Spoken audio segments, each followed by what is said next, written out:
Some women want more from life than health and happiness. A 5-letter word that starts with a G and ends with a D. Greed. A businesswoman makes a deal to die for. She was calculated, manipulative, and a sick person. A young bride is in love with her older husband's cash. He thought he was a lucky guy. He had no idea how unlucky he was. And a woman loses her man to the sea. Up until that point, she'd fooled everyone. These deadly women want the good life at others' expense. They are money hungry.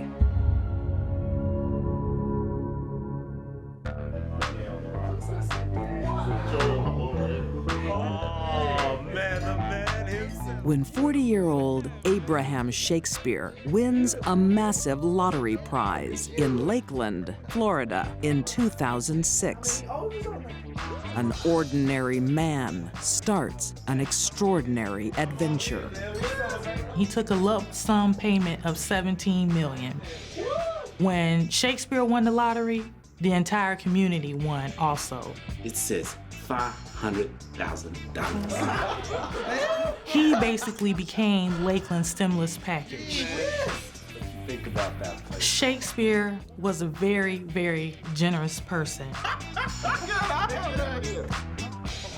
While happy for her son, 65-year-old Elizabeth Walker is wary of the windfall. Abraham's mother was a wonderful person.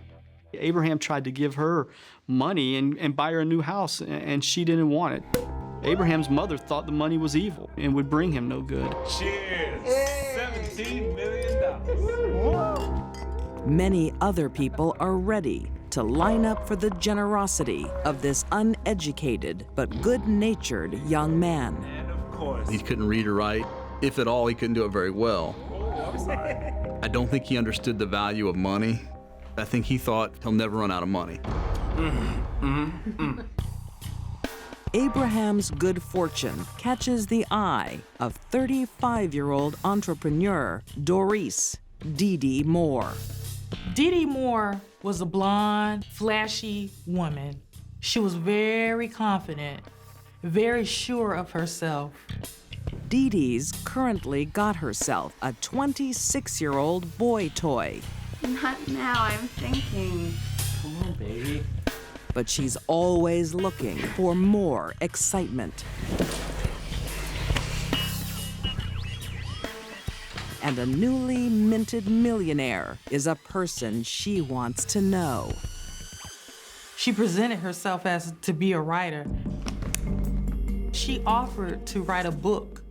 So from there, a friendship budded between the two of them.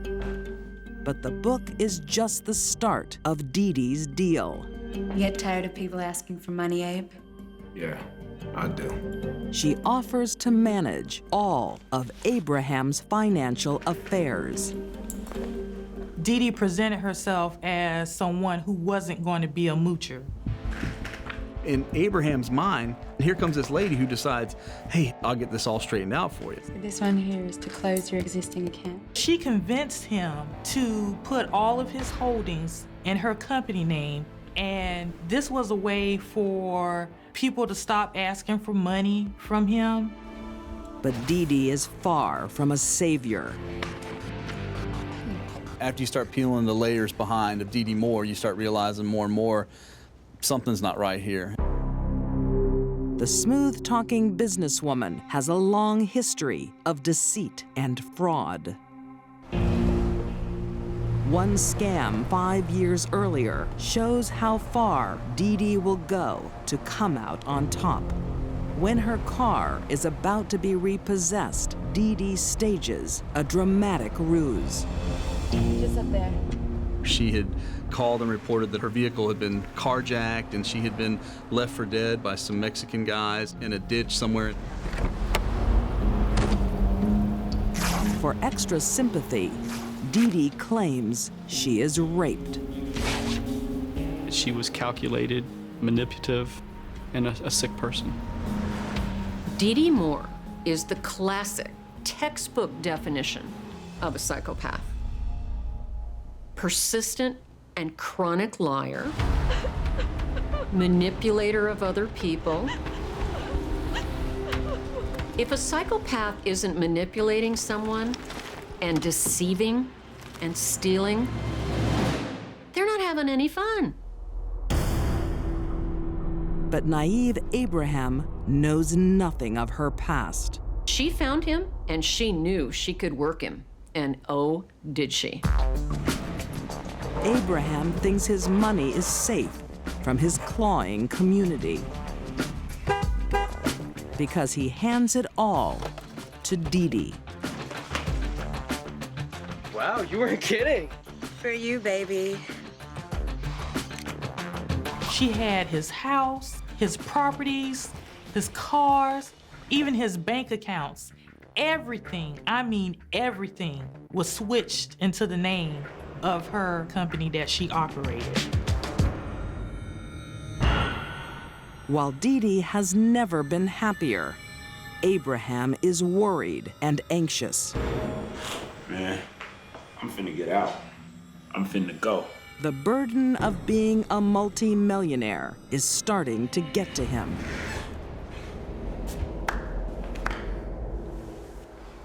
He disappears. Shakespeare talked so much about being aggravated about people asking him for money. So when he disappeared, people thought to themselves, well, maybe he finally did get tired. Lakeland now loses its stimulus package. Abraham is no longer around to give anyone his money.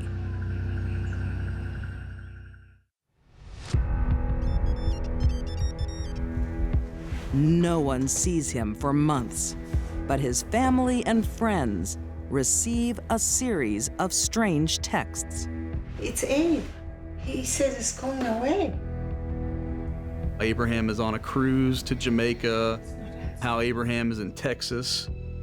He doesn't want anybody to see him. The stories just never end. After 9 months, finally, a phone call. Yeah, Mom. I'm fine. But something is strange. Get away. His mother said, "Who are you? You're not Shakespeare." No one knows who it is, except Dee Dee Moore. It's her deep, dark secret. 2009, Lakeland, Florida. After 43-year-old Abraham Shakespeare wins a lottery, everyone wants a handout. Just don't stop. When 36-year-old Dee Dee Moore offers to manage his millions, he jumps at the chance. Congratulations. But the only person Dee Dee wants to help is herself. First class all the way. She's a con woman. That's my money in your wallet, is how they see the world. And because I'm so much smarter than you, I will get it. His friends think Abraham is on an extended holiday. Dee Dee knows the truth.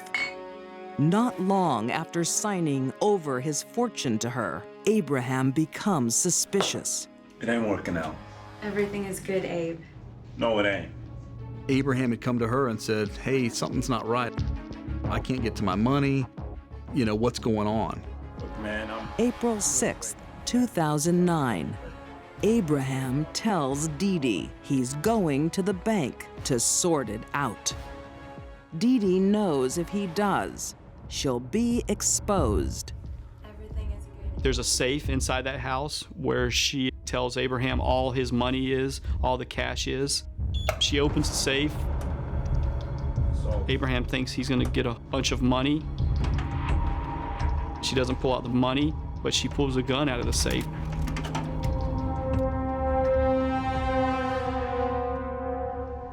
No. Please, no. And she shoots him twice. Dee Dee takes the last thing Abraham has left to give: his life. Abraham Shakespeare was a nice guy. He didn't stand a chance against Dee Dee Moore. Not a chance. The money is all hers, but it still isn't enough for Dee Dee. She saw outstanding debts that people owed him as a cash cow. There was probably close to $3 million if she could consistently collect on these monies. The prospect of easy money is too good to refuse. Dee Dee went to extreme lengths to make it look as if Shakespeare was alive to his friends and family. Abraham texts his family and friends from the grave. But one day, Dee Dee goes too far, trying to stage a phone call. Yeah, Mom, I'm fine. Just needed to get away. A mother knows her son's voice. She calls the cops. Abraham's mother called me and said, hey, somebody called that said they were Abraham. I don't know if it was, but it didn't really sound like him.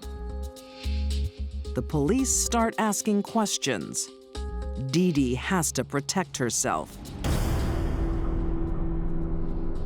She needs someone else to take the murder rap and turns to an old friend of Abraham's for help. I've got a lot more cash for someone who'll say they killed Abraham. She says, I need to find somebody who is willing to tell the police that they did something to Abraham, that they killed Abraham. I'll ask around. I'm willing to pay them.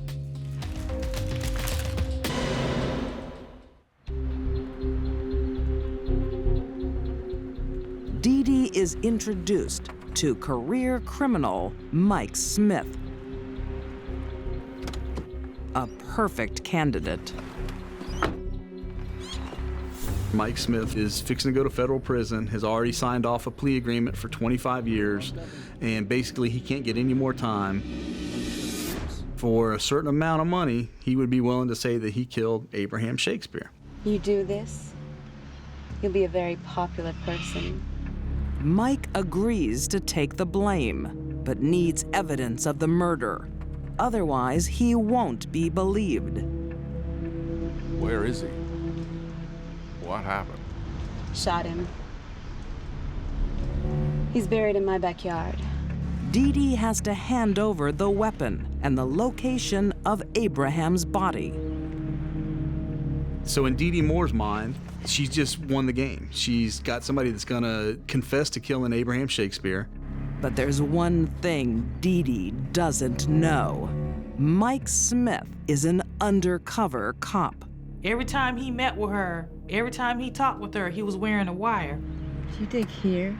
Dee Dee had admitted where the body was located. Then you gotta burn him. That was enough for authorities to go in and make an arrest. They had what they needed. The master of the sting has been stung. Dee Dee Moore never thought she would get caught. Don't forget to bring the marshmallows. Yet, she told the whole story to an undercover cop. Bye-bye now. On December 10th, 2012, Doris Dee Dee Moore is convicted of first-degree murder and sentenced to life in prison. I think it was all money, and I think it just came down to the very end that she felt trapped and this was the only way out. Dee Dee is in prison for the rest of her life, and that is exactly where she needs to be for the rest of us to be safe. A perfect recipe for marriage. He's got the prize, the younger woman. Love, honesty, and respect. He thought he was a lucky guy. He had no idea how unlucky he was. In the 1970s, near Louisville, Indiana, newlyweds Anne and David Plue have a loving marriage and the world at their feet.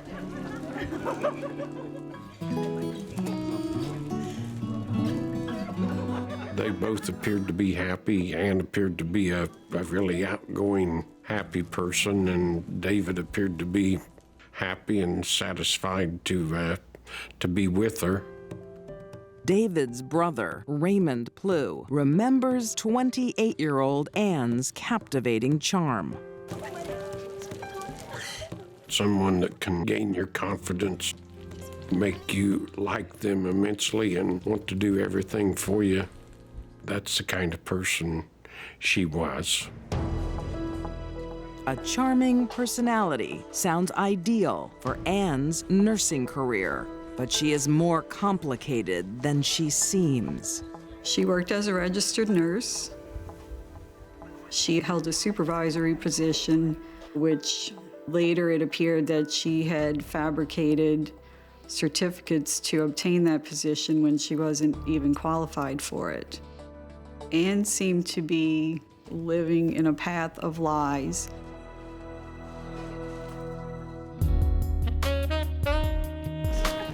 One of her many deceits is 29-year-old Tim. Tim was friends with Ann Gates from right after high school. Maybe if I'd married you, I would have been happier. Marry me, you'll never go hungry again. He seemed to be a constant in her life. But I did. Despite marrying another man, Anne still enjoys Tim's company. She was good at manipulating the men in her life. Tim was like Anne's go-to guy. He would have done anything to marry this woman, and she just kept him on a string the entire time. Tim is always on call for Anne. Husband David serves a very different purpose. He's her bank. How are we meant to pay for all that? It's okay, we'll find a way. We'll end up in the poorhouse. And she is quickly draining his accounts. Anne was motivated by a 5-letter word that starts with a G and ends with a D. Greed, one of the 7 deadly sins. David doesn't get time to rein in her spending. Within a year of marriage, a terrible tragedy. It's about as cold-blooded as cold-blooded would be.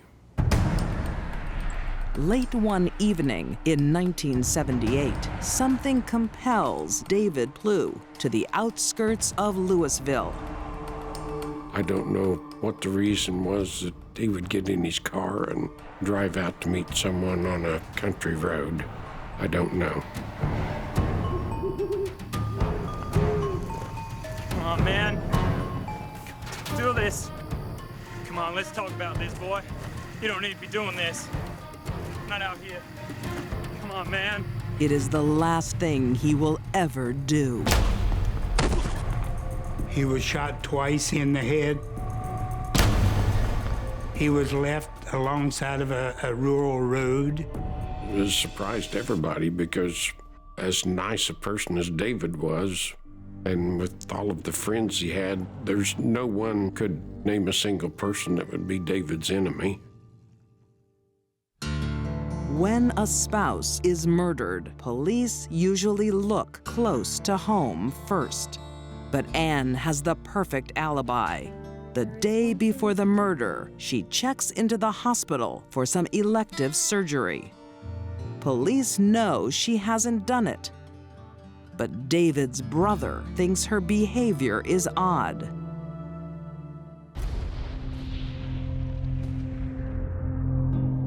After After David's death, there was zero contact with Ann. She did not appear at the funeral home or at the grave services. There wasn't even a bouquet of flowers in the funeral home with her name on them.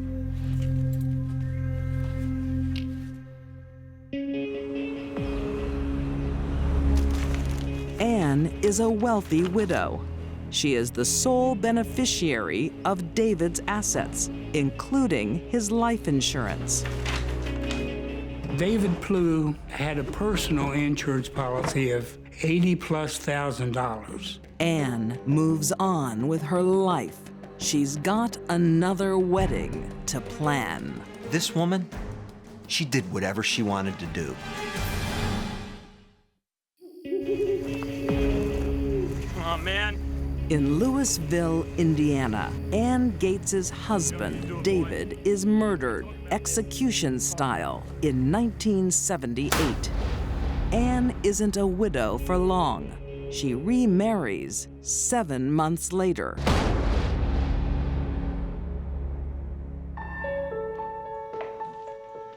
I'd love to carry the threshold, honey, but it's my back. But not her teen sweetheart, Tim. Anne chooses an older man, bookkeeper, 56-year-old Raymond Gates. He's much older than Ann. Maybe to her he's a sugar daddy, but to him, he's got the prize, the younger woman. You can buy whatever you like, darling. Anne's need for love comes a distant second to her need for money. There's no indication that Ann Gates truly loved the men that she married.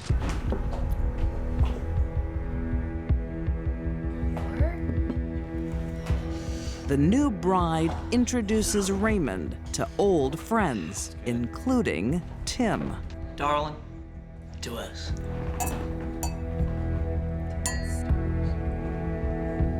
She had no qualms about bringing Tim to the house when Raymond was home.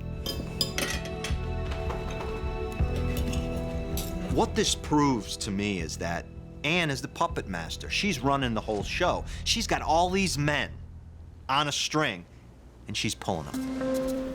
Anne spends as little time as she can at the marital home. She moves between her parents' home and living with a new boyfriend. Why? I just need some space. She would live there 2 days. She would live with the boyfriend 2 days. I guess because of his age, whatever she told him, he believed. He accepted that. He thought he was a lucky guy. He had no idea how unlucky he was. For nearly 9 years, Anne lives out her fantasy. A husband she hardly ever sees, and the freedom to do what she wants. But then, on October 7th, 1987, when she visits the marital home, I've just found my husband murdered.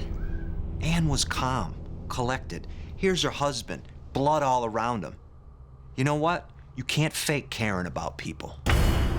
She said she went inside. She saw Raymond on the floor, dead, with multiple wounds to the head. So he's lying on the floor, and there's dried blood around him, which means he's been there for a while, and he has several blows to the head. What time was it you discovered your husband, ma'am? the grieving widow is not the most reliable witness. Did you notice any sign of break and entry when you came home, or anything missing at all? The more you questioned her, the more the story changed. Ann tells so many lies to law enforcement, they don't even know where to begin. Ann tells police she hasn't been at the house for days. But a mailman comes forward and he claims that he saw her car in the driveway in those crucial days before the body was discovered. Ann lies to the police. Now she is placed at the murder scene. Investigators believe they know what happens.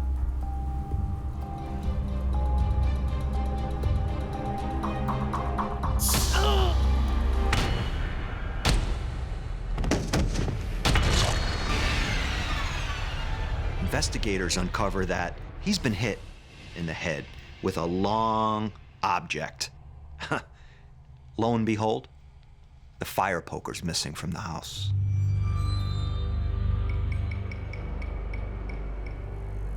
A fire poker is heavy. It's made of metal. It delivers a large amount of concentrated force to a very small area. It would very quickly cave in the skull.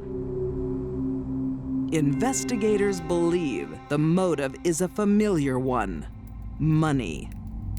Just a few months before he was murdered, he took out a life insurance policy on himself and made her the beneficiary.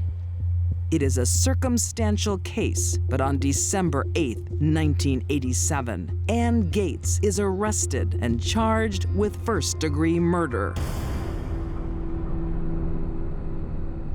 Facing a lifetime behind bars, Ann makes a deal with the DA's office for the lesser charge of manslaughter. Her bargaining chip is she claims the murderer is her teen sweetheart, Tim. She struck this deal by offering Tim as the murderer, Raymond Gates.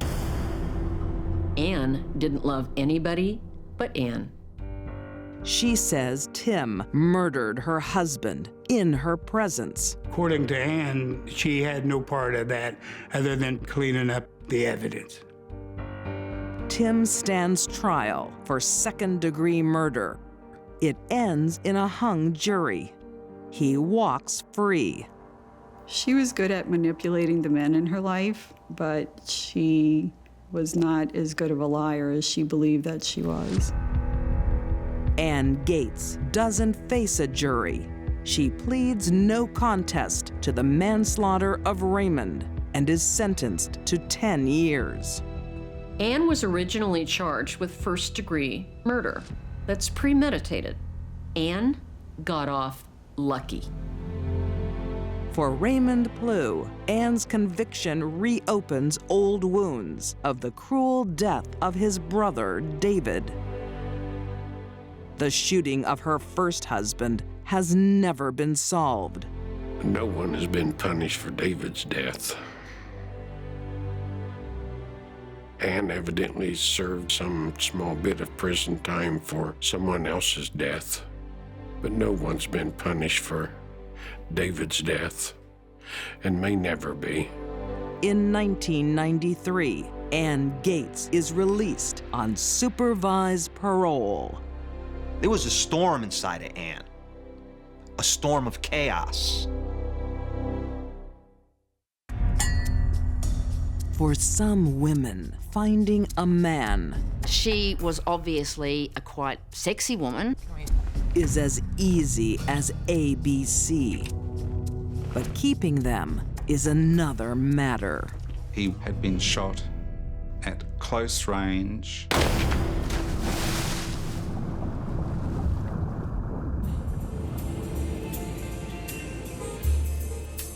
Moreton Bay, off the coast of Brisbane, Australia. For 8 years, 44-year-old Patricia Byers and live-in boyfriend Carl Gutkins enjoy a comfortable life by the sea. They had water in common, boats in common. They were yachties, boaties, champagne, high living, all of that sort of stuff. The ocean brings them together, but also drives them apart. Carl's work as a marine engineer means he is constantly traveling. Carl led an itinerant sort of life, probably like a lot of seamen. You're going to Thailand? Just for a few days on the way back. But when he organizes a private holiday to Thailand, simmering tensions begin to boil. The state of their relationship was clearly beginning to fall apart. Being left alone for weeks is hard for a woman who likes to be the center of attention. Patricia Byers was a life of the party. She was obviously a quite sexy woman. Well, get you a coffee? Yeah, thanks. I can get you more than that. Lonely Patricia finds a friend at work. Fellow insurance salesman, 49-year-old John Asquith. She had quite a fancy for a guy that she worked with. He recognised that there was an attraction between him and Patricia, but he refused to do anything about it. So there was an honour in this man. While John protects Patricia's honor. Across the seas in Thailand, her boyfriend Carl falls for an Asian delight. In fact, within days of meeting her, he proposes. He met a Thai woman. He seemed to have developed an affection for her very quickly. He told her that he wanted to marry her and to leave Patricia Byers. Patricia is devastated. She is not just losing her longtime partner, but his income and assets. Carl made it very clear to her that she was going to get very little once Carl had actually left and gone to Thailand. She was about to lose the yacht, the house, and everything that went with the lifestyle. The only silver lining in her cloud of grief is her office infatuation. John Asquith. John, it's me. Now that she's a single woman, there is nothing stopping them getting together. Thank you. Almost immediately, she turns to him for comfort and support, and within a very short space of time, this relationship turns into one of love. So, here's to the happy couple. John is hooked, enamored. He soon intertwines his life and money with Patricia. John and Patricia move in together. It seems that the relationship between Byers and Asquith was a good one. He did love her and believed that he could trust her. For the next 3 years, Patricia forgets about her unfaithful partner, Carl. She's too busy enjoying her relationship with John, the security of his income, and their love of the sea. They often spend the night on the beautiful waters of Australia's Stradbroke Island, as they do on April 13th, 1993. It's their anniversary. John and Patricia have been together for 3 years. They go away for a romantic weekend. This is the perfect night. I can make it even better. They had stopped the boat, had something good to eat, had a good drink, had sex. He went to sleep.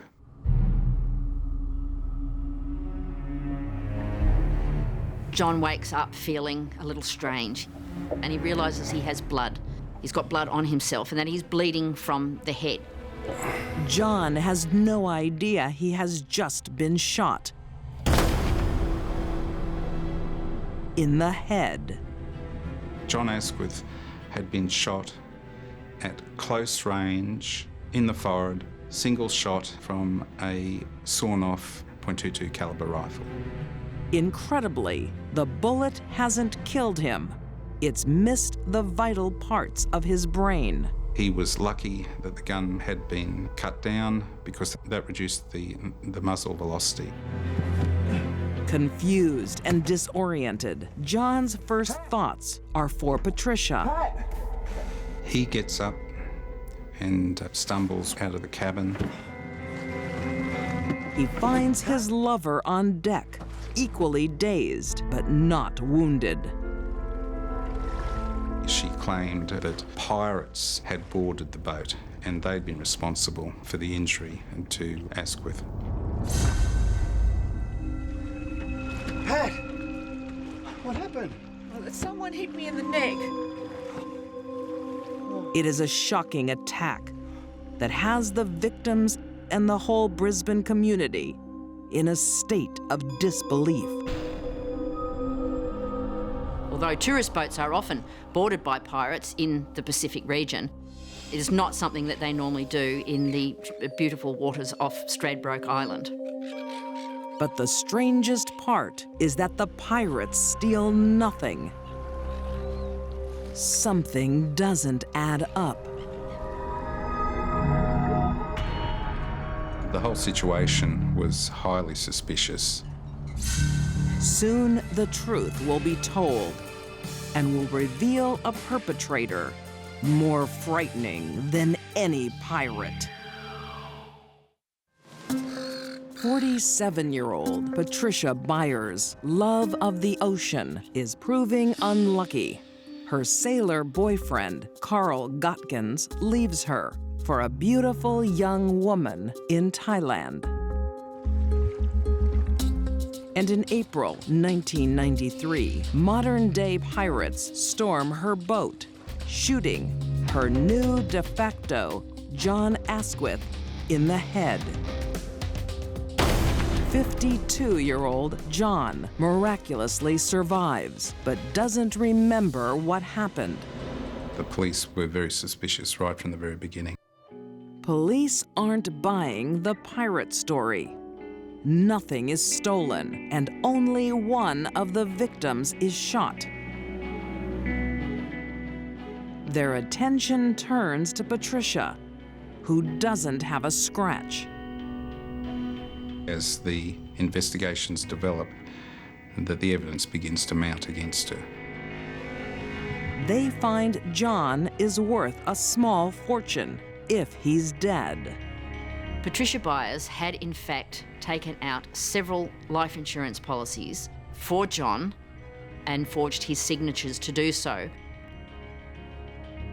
Patricia was cool, calm, and collected. And above all, she was patient.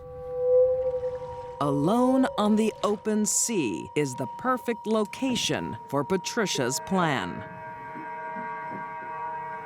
What really happened that night is Patricia retrieved the sawn-off gun that she had hidden on the boat. She held it to her lover's head and pulled the trigger.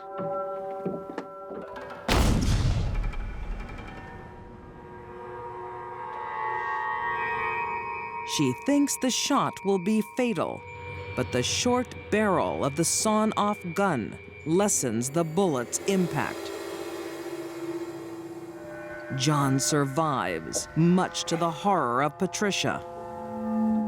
She is forced to come up with this ridiculous explanation. It's not a plausible story. It was a matter of some humour amongst the prosecutors in my office at the time. Patricia denies everything, but in 1994, a jury convicts her of attempted murder and sentences her to 12 years. But that isn't the end of the story. The fate of her previous partner comes under scrutiny. Carl Gottchen's family started asking questions. They haven't heard from Carl in 4 years, since his move to Thailand. Patricia managed to convince everybody that he had not only left her, but that he had decided to cut all ties with family and friends and start a completely new life. Or did he? Police travel to Thailand. They can't find Carl, but they do find his girlfriend, Oi, who hasn't seen him since he proposed to her. He was meant to get on a plane about the 6th of July of 1990. He never got on that plane, and Oi never saw him again. Now, Carl's disappearance turns into a murder investigation, and all roads lead to Patricia. All Carl Gottschalk's bank accounts were plundered. His credit cards were plundered. And all that happened within a period of a few months after he disappeared. A forensic team goes to the last place Carl is seen alive, the home he shared with Patricia 4 years earlier. They find forensic traces, tiny blood spatters in master bedroom. By DNA connections, it was most definitely blood of Carl Gottschalk's. There's a lot in the evidence that points to the conclusion that he was shot whilst he was in bed.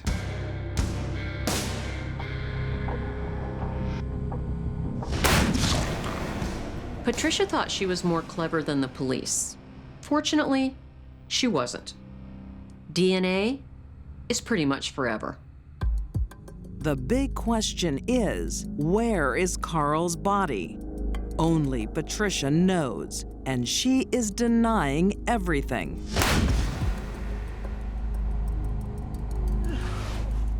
There were many theories about what Byers had done with the body. They could have gone out onto the bay where she dropped Carl's body, weighted down into the bay. She probably would have gotten away with murder, but she wanted more and more and more. And every time a criminal commits a crime, they're closer and closer to being caught. Patricia is convicted again, this time of murder. The jury was convinced, beyond a reasonable doubt, she killed him. In 1999, Patricia is sentenced to life, no chance of parole, without her beloved ocean and the perks of rich partners. Patricia loved men for what they could do for her financially. The fun for Patricia in life was taking advantage of men. These deadly women shared a greedy streak. Dee Dee Moore took everything from a kind soul, including his life. Ann Gates' seductive ways masked lethal intentions. And Patricia Byers proved she was the real pirate.